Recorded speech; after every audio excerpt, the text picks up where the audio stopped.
guys, welcome back to Sketch School of Art and Creativity. I hope that all of you are doing well. तो आज की video एक बहुत ही ज़्यादा important video होने वाली है नाटा 2025 के ऊपर, क्योंकि लास्ट ईयर तक का जो एग्ज़ाम पैटर्न था अभी वो चेंज हो चुका है। इस बार का एग्ज़ाम पैटर्न काफ़ी डिफरेंट है फ्रॉम द लास्ट ईयर और काफ़ी कंफ्यूजिंग भी हो सकता है। तो वैसे तो फर्स्ट अटेम्प्ट दे के ही पता चलेगा कि एग्जैक्टली पैटर्न क्या होने वाला है, लेकिन जितना हम लोगों को ब्रोशर और नोटिस पढ़ के समझ में आया है, we are going to explain you that और उसी हिसाब से आप लोगों को प्रिपरेशन करनी है। तो अनंजय सर अभी आप लोगों को सब चीज़ें एक्सप्लेन करेंगे about the new exam pattern. Video को आप लोग एंड तक देखना, बहुत ही ज़्यादा इंपॉर्टेंट और शॉकिंग अपडेट है ये, और ध्यान से देखना वरना कंफ्यूजिंग लग सकता है। Although we will try our best कि जो भी चीज़ें हैं, जो भी पॉइंट्स हैं, जो भी चीज़ें आपके माइंड में आ सकती हैं इसके रिलेटेड, हम सारे क्वेश्चन को कवर करेंगे और एकदम क्लियरली आपको सब कुछ एक्सप्लेन करेंगे। राइट अभी एक हमने रिसेंटली आज ही वीडियो एक अपलोड करा regarding the NATA 2025 brochure explanation. तो उसमें ना बेसिक जो डिटेल्स है कि एलिजिबिलिटी है, कौन कौन एग्जाम दे सकता है, सारी जो सिलेबस की भी हर चीज़ की बेसिक डिटेल्स है, मैम ने वो वीडियो बनाई है, उसमें एक्सप्लेन करा है। उसमें किसी भी पर्टिकुलर टॉपिक को डीप में नहीं समझाया, बट क्योंकि एग्जाम पैटर्न एक बहुत ही बड़ा और मेजर शॉकिंग चेंज हमारे पास आया, दैट इज वाई इसमें हम एक सेपरेट वीडियो बना रहे हैं। तो बेसिक डिटेल्स लेने के लिए आप ब्रोशर रजिस्ट्रेशन के रिगार्डिंग वो वीडियो जरूर देख सकते हो, बट ये वीडियो और ज्यादा इंपॉर्टेंट है जो भी लोग इस साल नाटा देने वाले हैं। सो डेफिनेटली हम स्टार्ट करते हैं। आप डायरेक्टली बिना ज्यादा बात करें, आप सारी चीजें समझो अच्छे से। ओके गाइस, तो सबसे पहले और सबसे इंपॉर्टेंट चीज़ से बात करते हैं, जो कि शायद आप लोगों ने ब्रोशर में भी नोटिस किया होगा कि यहाँ पे लिखा हुआ है कंप्यूटर बेस्ड अडैप्टिव टेस्ट। तो सर आप ये बताइए कि अडैप्टिव टेस्ट का क्या मतलब होता है? ओके, तो अभी तक जो आपका नॉर्मल एग्जाम आता है, कंप्यूटर बेस्ड टेस्ट हर साल लिखा होता है नाटा के ब्रोशर में, जेई में भी लिखा होता है। तो आपको जो एप्टीट्यूड का पोर्शन रहता है नाटा एग्जाम में, आपका जो भी अटेम्प्ट, सपोज आपका आज एक एग्जाम हो रहा है तो एक फिक्स्ड क्वेश्चन पेपर आता है। आज जो भी लोग सपोज 12 to 3 PM में एग्जाम देने वाले, वही क्वेश्चन पेपर सेम, वही 50 क्वेश्चन, वही 40 क्वेश्चन, जितने भी क्वेश्चन है सब लोगों के लिए सेम एग्जैक्ट क्वेश्चन रहते हैं, और आप जितने सही करते हो, जितने गलत करते हो, उस हिसाब से आपको एक स्कोर मिलता है। बट अडैप्टिव टेस्ट क्या हो गया है, इसमें आ गया है पूरा एक पैटर्न में चेंज। अब वो चेंज क्या है आप ब्रोशर में पढ़ सकते हो। There will be 108 seconds for each question. तो आपको 108 सेकेंड मिलेंगे हर एक क्वेश्चन करने के लिए, और टोटल आपके 50 क्वेश्चंस रहने वाले हैं। तो आप 90 मिनट्स का आपका टोटल टाइम है। 90 मिनट्स को आप डिवाइड कर दो 50 क्वेश्चन से, पर क्वेश्चन आता है 108 सेकेंड। अब इसमें क्या है कि जो क्वेश्चंस आप करने वाले हो वो आपके क्वेश्चंस फिक्स नहीं होने वाले हैं। इसका मतलब है that is what adaptive test actually means. अब ये कैसे क्या होने वाला है, इसका थोड़ा सा एक्सप्लेन करने के लिए मैं आपको नाटा का ही जो ऑफिशियल इंफॉर्मेशन है वो दिखाता हूं। तो सीओए की वेबसाइट पे आपको इन्फॉर्मेशन मिलेगी। तो सीओए, काउंसिल ऑफ आर्किटेक्चर, जो हर साल नाटा का एग्जाम कंडक्ट करवाता है, एंड इस साल भी वही करवा रहे हैं डेफिनेटली। तो उन लोगों ने नाटा 2025 के लिए टेंडर अपने वेबसाइट पे पास करा था किसी कंपनी को एक्वायर करने के लिए, जो नाटा 2025 एग्जाम कंडक्ट करवाने में उनकी हेल्प करवा सके, राइट। तो उसमें उन्होंने क्लियरली ये मेंशन करा है, काफी महीनों पहले ही हो गया था। तो इसमें आप देख सकते हो ऑन द स्क्रीन की कंप्यूटर बेस्ड अडैप्टिव टेस्ट आपका रहने वाला है, पार्ट बी, जो हमारा एप्टीट्यूड वाला सेक्शन है। And the main thing is कि ये जो आपका है ये IRT, आइटम रिस्पॉन्स थ्योरी के बेस पे होने वाला है। अब इसमें क्या होने वाला है, बेसिकली सपोज आपका फर्स्ट क्वेश्चन आया स्क्रीन पे, जिसके लिए आपको 108 सेकंड्स का टाइम मिल रहा है, ठीक है। आपने या तो क्वेश्चन लीव कर दिया, क्वेश्चन को आंसर कर दिया। तो आपने क्वेश्चन सही आंसर करा है या गलत आंसर करा है, लीव करा है, जो भी करा है इन तीनों में से, उसके बेसिस पर आपका नेक्स्ट क्वेश्चन का डिफिकल्टी लेवल डिसाइड होगा। तो आपका क्वेश्चन, पहला क्वेश्चन जैसे आपने अटेम्प्ट करा है, उसके हिसाब से आपको सेकंड क्वेश्चन मिलेगा। तो हर स्टूडेंट के लिए जो एग्जाम दे रहा है, चांसेस है कि हर स्टूडेंट के लिए अलग अलग क्वेश्चन हो, सेकंड, थर्ड, फोर्थ, सारे क्वेश्चन अलग हो सकते हैं, ठीक है। आप पढ़ भी सकते हो। The difficulty level of the question will be based on candidates' response to the previous question, ठीक है। और आपके 42 MCQ हैं और आपके 8 NCQs हैं। नो चॉइस में ज्यादातर जहां तक चांस है आपके मैथ्स के ही क्वेश्चंस रहेंगे। तो आप एंड में देख सकते हो लिखा हुआ है कि जो क्वेश्चन सेलेक्ट होंगे, जो आपको नेक्स्ट क्वेश्चन मिल रहा है, वो भी रैंडम रहेगा। डिफिकल्टी सपोज आपका ना अलग अलग डिफिकल्टी लेवल है, A B C D। तो आप जो भी डिफिकल्टी लेवल का आपको क्वेश्चन मिलने वाला है, वो उसका सिलेक्शन रैंडम रहने वाला है। तो जो सीओए है वही उनको जो भी एग्जाम कंडक्ट करवा रहा है, उन लोगों को एक क्वेश्चन बैंक देंगे जिसमें बहुत सारे क्वेश्चन होंगे अलग अलग डिफिकल्टी लेवल के।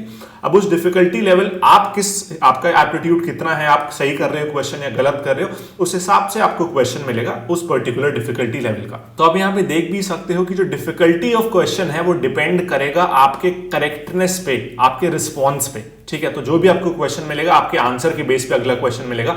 तो जैसे क्या होता था, पहले आपने फर्स्ट क्वेश्चन करा, या सेकंड करा, आप 2-4 क्वेश्चन छोड़ के सीधे 10th क्वेश्चन पे या 50th क्वेश्चन पे जा सकते थे, बट अब ऐसा नहीं रहेगा। इसलिए मेंशन्ड है ब्रोशर में 108 सेकंड्स। आप एक क्वेश्चन को या तो करो या तो नहीं करो, आपके ऊपर है, बट आप वापस उस क्वेश्चन पे नहीं आ पाओगे, आपको अगला क्वेश्चन ही दिखेगा, आप वापस पिछले क्वेश्चन पे नहीं जा सकते। That is a very big change. ठीक है, तो सर मेरा यहाँ पे एक क्वेश्चन है, ये तो बहुत ही कंफ्यूजिंग है कि अगर मान लीजिए कोई बच्चा है वो सारे आंसर्स करेक्ट करता जा रहा है, तो उसके लिए तो पेपर पैटर्न टफ ही होता जाएगा, उसको तो मुश्किल ही क्वेश्चंस मिलेंगे, और जो नहीं अटेम्प्ट कर पा रहा है उसको इजी क्वेश्चंस आते जाएंगे, तो ये तो थोड़ा अनफेयर हो जाएगा। बिल्कुल मैम, आप सही कह रहे हैं। ये क्वेश्चन आपके दिमाग में आई थिंक आ रहा होगा कि अनफेयर हो जाएगा ऐसे, तो बट ऐसा नहीं है। जो पर्टिकुलर आपका मेथड है एग्जाम लेने का, ये वैसे इंडिया के तो किसी एग्जाम में नहीं ऐसा देखा जाता है, चाहे आप जेई एग्जाम लो, चाहे जो भी गवर्नमेंट एग्जाम्स, नीट एग्जाम, किसी में नहीं है। बट जो फॉरेन में एग्जाम्स होते हैं, इंडिया के बाहर एग्जाम्स जो हैं, या फिर इंडिया में भी जो एग्जाम्स है बाहर फॉरेन यूनिवर्सिटीज के लिए, उसमें पहले से ये पर्टिकुलर मेथड यूज करा गया है, और ये नॉर्मल एग्जाम वाले मेथड से ज्यादा एडवांस्ड और ज्यादा अच्छा बताया जाता है। इसका क्या एक्चुअली लॉजिक है आप यहाँ देख सकते हैं, इसमें लिखा हुआ है weighted marks shall be calculated based on the difficulty level, attempted difficulty level। तो इसका मतलब क्या है, आपका हर एक टाइप के क्वेश्चन का, सपोज आपके पास 10 लेवल्स ऑफ डिफिकल्टी है, सपोज 3 लेवल्स ऑफ डिफिकल्टी है, तो जो सबसे डिफिकल्ट क्वेश्चन है उसका वेटेज ज्यादा होगा, और जो सबसे कम डिफिकल्ट क्वेश्चन है उसका वेटेज कम होगा। तो आपने जितने डिफिकल्ट क्वेश्चंस आंसर करें आपके उतने ही ज्यादा मार्क्स आएंगे, और आपने जितने कम डिफिकल्ट यानी कि इजी क्वेश्चंस आंसर करें आपके उतने ही कम मार्क्स आएंगे। तो एक बात जरूर है, मे बी एग्जाम में आप लोग एग्जाम देके आओ, किसी कोई बच्चा सारे क्वेश्चंस करके आए, शुरू में उसके कुछ गलत हो बट बाकी के वो सारे कर ले, और कोई बच्चा हर एक 2-4 क्वेश्चन में गलत हो रहा हो और उसका बहुत अच्छा लगे, उसे पेपर नहीं गया है, बट अब आप नहीं जज कर सकते आपका पेपर कैसा गया है, क्योंकि हो सकता है आपने डिफिकल्ट वाले क्वेश्चन सही करे, हो सकता है आपने ईजी वाले क्वेश्चन सही करे, तो आपको आपके रिजल्ट पे ही पता चलेगा कि हाँ आप कैसा करके आए हो एग्जाम में। पूरा चेकिंग आपका ऑनलाइन रहने वाला है, तो इसमें कोई भी आपका ह्यूमन इंटरवेंशन नहीं होगा, पूरा कंप्यूटर बेस्ड एग्जाम होगा।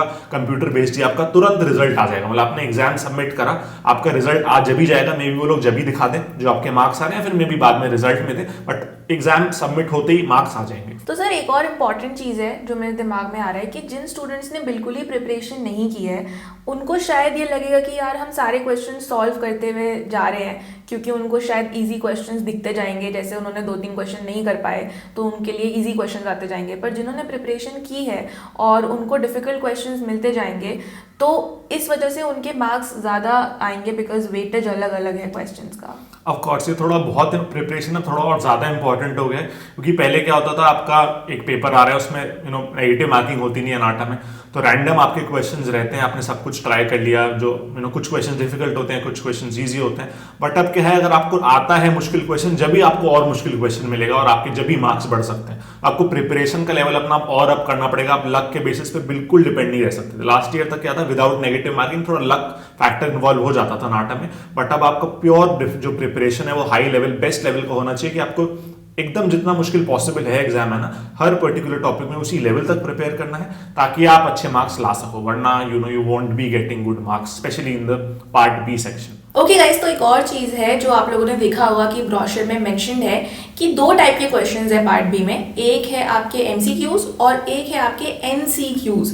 तो सर आप ये बताओ कि एनसीक्यूज क्या होते हैं? ओके, तो एमसीक्यू तो आ ही रहा है हर साल से, एमसीक्यू आई होप सबको पता ही है, आपका 4 ऑप्शंस होते हैं, उसमें से एक करेक्ट होता है, that is simply MCQ. MCQ is basically no choice question. इसमें क्या है, आपको सीधा आंसर टाइप करना होगा, like fill in the blank, और 99.99% चांस है इसमें आपके मैथ्स के क्वेश्चन आएंगे, मैथ्स ज्योमेट्री, जिसमें ना न्यूमेरिकल आंसर होगा, लाइक 2 आंसर है या 20 आंसर है, 30 आंसर है, क्योंकि अगर कुछ टाइप करने का आ गया तो हो सकता है कोई स्पेलिंग गलत लिख दे या कोई थोड़ा सा उसको अलग फ्रेज कर दे। दैट इज व्हाई 8 जो क्वेश्चंस आपके एमसीक्यूज हैं, यू कैन बी 99% श्योर ये मैथमेटिकल क्वेश्चंस रहने वाले हैं, इसमें एक डिजिट आपका आंसर होने वाला है। बट एक चीज इसमें ध्यान रखना है, क्योंकि कंप्यूटर बेस्ड चेक होता है, तो अगर आपने थोड़ा सा भी अलग लिख दिया ना आंसर से, तो आपको सीधे 0 मार्क्स मिलते हैं। तो इसमें कुछ भी एक्स्ट्रा सेंटीमीटर मीटर कुछ नहीं लिखना होता है, जैसा सिंपल क्वेश्चन में मेंशन करे कि इस टाइप से आपको आंसर लिखना है, सेम वही आपको लिख के आना है, कुछ इधर उधर एक्स्ट्रा नहीं ऐड करना है। तो आई थिंक ये जो जेई में एनएक्यूज के क्वेश्चंस आते हैं मैथ्स पार्ट में, उससे थोड़ा सिमिलर हाँ बिल्कुल बिल्कुल। जो जेई में आपके मैथ्स में 5 क्वेश्चंस आते हैं जिसमें आपको आंसर टाइप करना होता है, ऑप्शंस नहीं होते हैं, सेम आप नाटा में भी वो सेम चीज मान सकते हैं। एंड गाइस, वैसे तो फर्स्ट अटेम्प्ट के बाद और क्लियर होगा कि एनसीक्यूज में वो लोग किस टाइप के क्वेश्चंस दे रहे हैं, बट अगर टाइप करने वाले आते हैं जो कि ज़्यादा 99% चांस है कि वही होगा, तो आपको बहुत एग्जैक्टली टाइप करना होता है जैसे सर ने बताया, क्योंकि लास्ट ईयर्स में ऐसा हो चुका है कि बहुत स्टूडेंट्स के करेक्ट आंसर लिखने के बाद भी उसमें मार्क्स कटे हैं एंड उसके बाद वो आई डोंट थिंक कि फिर बाद में मार्क्स देते हैं, तो ये पूरा ऑनलाइन ही चेकिंग होती है। हाँ, बिकॉज पूरा ऑनलाइन है तो एक बार जो हो गया सो हो गया। इनफैक्ट आपको नाटा का ना एग्जाम देने के बाद आपको नाटा का आंसर की भी नहीं मिलने वाला है, क्वेश्चन पेपर भी नहीं मिलने वाला है, रिस्पॉन्स शीट कुछ भी नहीं मिलने वाला, जैसे जेई में मिलता है रिस्पॉन्स शीट, आंसर की, सब कुछ नहीं मिलेगा आपको। जो हो गया हो गया। You have to be cautious in the exam. Ma'am एक मेरा भी क्वेश्चन है, अपने पेपर पैटर्न का तो सब हमने बात कर ली, थोड़ा टफ हो गया, प्रिपरेशन अब और ज्यादा इंपॉर्टेंट हो गया करना। अब लक के बेसिस पे बिल्कुल भी डिपेंड नहीं रह सकते बच्चे, एप्टीट्यूड भी करना है, ड्राइंग भी करना है, तो प्रिपरेशन अब वो लोग करेंगे कैसे? Exam just around the corner, उसका क्या तरीका है वो आपने कुछ नहीं बताया। So guys, as all of you already know that Sketch School of Art and Creativity is one of the best platforms जहाँ पे आप अपनी आर्किटेक्चर एंट्रेंस एग्जाम्स की प्रिपरेशन कर सकते हो। इवन हमारे रिजल्ट्स अगर आप देखोगे तो हमारा 1/3 का सक्सेस रेट है, तो every 1 out of 3 students ends up becoming a topper in SSAC। और जहाँ तक मुझे लास्ट ईयर का याद है, आई थिंक ऑलमोस्ट सभी बच्चों के 120 से तो ऊपर आए थे मिनिमम, बहुत सारे बच्चों के 150 से भी ऊपर थे, पर ऑलमोस्ट सबके आई थिंक 120 से ऊपर तो थे ही नाटा एग्जाम में। तो काफ़ी ज़्यादा अभी हमें क्लियर हो गया है कि कैसे प्रिपरेशन करवानी है नाटा के इस न्यू पैटर्न को लेके, क्योंकि लास्ट ईयर तो एकदम ही न्यू पैटर्न था, तो 1-2 अटेम्प्ट हमें भी लगे समझने के लिए कि हमें कैसे प्रिपरेशन करवाना है, बट एंड तक वो काफ़ी अच्छे लेवल पे चला गया था प्रिपरेशन। और अभी सिलेबस वगैरह तो सब कुछ सेम ही है, so I am very confident that this year our preparation is going to be even more better than what we had last year. तो काफ़ी आपके ऑलमोस्ट आप सोच सकते हो 100% ही चांसेस हैं कि आपका नाटा एग्जाम क्रैक होगा और आपके बहुत अच्छे मार्क्स आएंगे।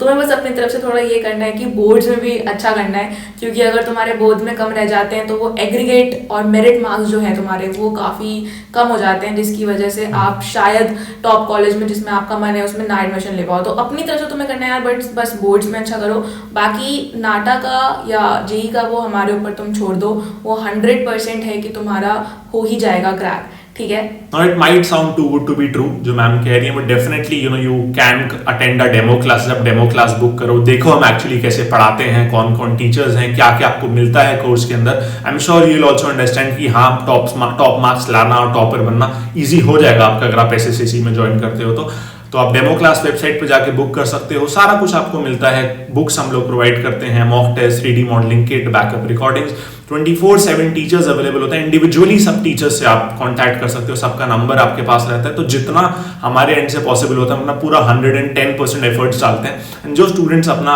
70-80% भी अपनी तरफ से डालते हैं, तो डेफिनेटली आपका बहुत अच्छा चांस है कि आप टॉप कॉलेज में जा सकते हो। तो आप अगर हमारे साथ हो तो हाईएस्ट चांस आपका जब भी होगा, I can assure you that 100% तो मैं नहीं कह सकता आप जाओगे SPA में या सेप्ट में, बट हाईएस्ट चांस आपको जरूर मिलेगा as per your potential and your hard work. Of course सब लोग जा सकते हैं टॉप कॉलेज में with the smart work and the hard work put together. Okay guys, कई बार ऐसा होता है कि एक स्टूडेंट होता है जिसमें बहुत पोटेंशियल है पर राइट गाइडेंस नहीं मिलती। मे बी आप सेल्फ स्टडी कर रहे हो, आपको पता ही नहीं है कि आर्किटेक्चर एंट्रेंस के लिए प्रिपरेशन करनी कैसे है। अभी आई थिंक परसों की बात है, मैं एक रिव्यू पढ़ रही थी एक बच्चे का, तो उसमें लिखा हुआ था कि I was very over confident about my skills. मुझे लगता था मेरी ड्राइंग बहुत अच्छी है, मुझे लगता था कि मुझे एप्टीट्यूड में सब कुछ आता है, but when I joined SSAC, even आप लोग जाके रिव्यूज़ में पढ़ सकते हो, आई थिंक अभी परसों ही एक स्टूडेंट ने लिखा है।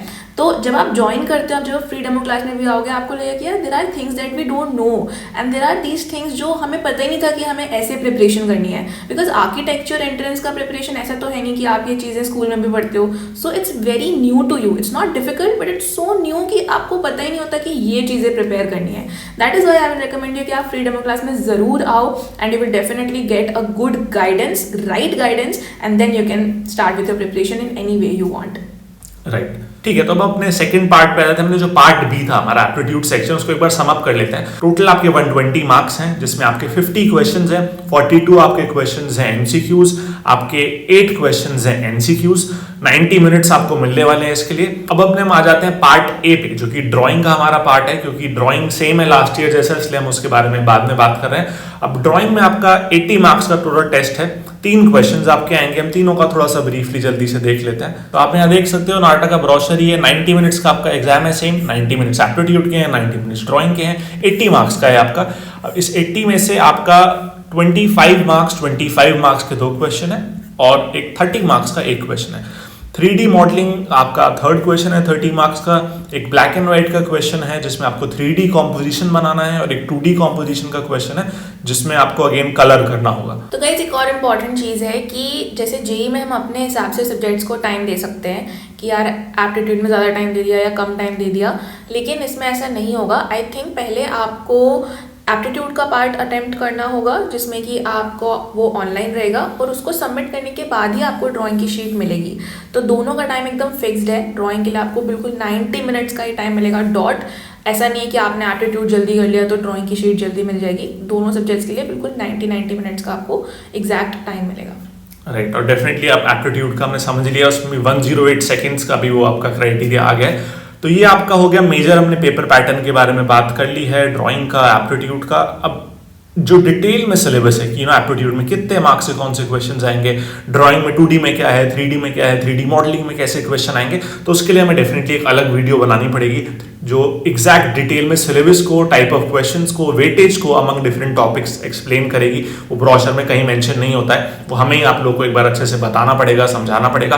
तो सिलेबस वाली वीडियो डेफिनेटली नेक्स्ट वही अपलोड करेंगे, बट डेफिनेटली अगर आपको चाहिए जब भी अपलोड करेंगे तो थोड़ा कमेंट में बता देना इफ यू वांट दैट नाटा का वीडियो सिलेबस एक्सप्लेनेशन का, कि ड्राइंग एप्टीट्यूड में डिटेल में इस साल क्या क्या कैसे कैसे आने वाला है, क्या आपको पढ़ना है, कैसे पढ़ना है। Will definitely make one video for you. Guys एक और चीज़ है कि इसमें नेगेटिव मार्किंग नहीं होती है, और सिलेबस की वीडियो आप लोगों के लिए देखना बहुत ज़्यादा ज़रूरी है, क्योंकि इसमें जो सिलेबस लिखा है ना वो इतना कंफ्यूजिंग है कि आपको समझ ही नहीं आएगा कि यार ये विजुअल रीजनिंग है, इसमें से किस टाइप के क्वेश्चंस आ रहे हैं, ये लॉजिकल डेरिवेशन है, क्या है ये, जी के आर्किटेक्चर डिजाइन में भी ऐसा कुछ प्रॉपर टॉपिक्स तो नहीं लिखे होते हैं ब्रोशर में। तो इसीलिए हमारा अपना कस्टमाइज्ड सिलेबस है जो कि हम लोग फॉलो करते हैं प्रिपरेशन के लिए, और वो कस्टमाइज्ड सिलेबस ही हम लोग आपके साथ शेयर करने वाले हैं in the next video. That is why it is going to be extremely important for all of you to watch the syllabus video carefully. Right guys, so that is all for today. I hope आपको paper pattern को लेके जो changes हैं, जो important चीजें हैं, वो सारी क्लियर हो गई हैं। कोई भी डाउट है, कुछ भी आपको पूछना है, you can drop a comment. आप हमें व्हाट्सएप पे भी मैसेज कर सकते हो, इंस्टाग्राम, कहीं भी आप हमसे कनेक्ट कर सकते हो, है ना।